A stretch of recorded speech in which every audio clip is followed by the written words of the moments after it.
Di Provinsi Papua Barat memiliki potensi yang besar untuk dikembangkan sebagai daerah produsen utama komoditas pertanian di Indonesia Timur.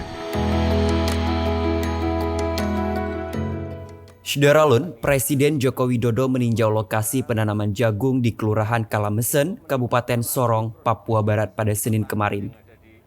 Rupanya, Jokowi tak hanya meninjau, ia juga menyempatkan diri untuk menanam benih jagung bersama para petani. Dari tayangan YouTube Sekretariat Presiden, Jokowi tampak mengendalikan mesin traktor kecil di atas lahan jagung. Presiden terlihat mengenakan setelan kemeja berwarna putih, celana hitam, dan sneakers. Jokowi mengatakan Papua Barat memiliki potensi pertanian yang sangat besar.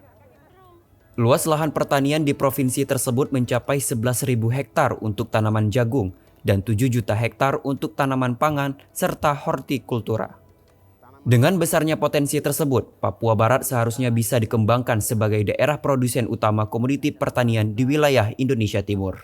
Selain itu, peningkatan produktivitas pertanian juga diupayakan melalui pelibatan petani milenial.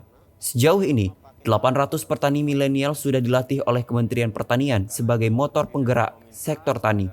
Angka itu ditargetkan terus bertambah hingga mencapai 2.000 orang. Untuk meningkatkan lagi produktivitas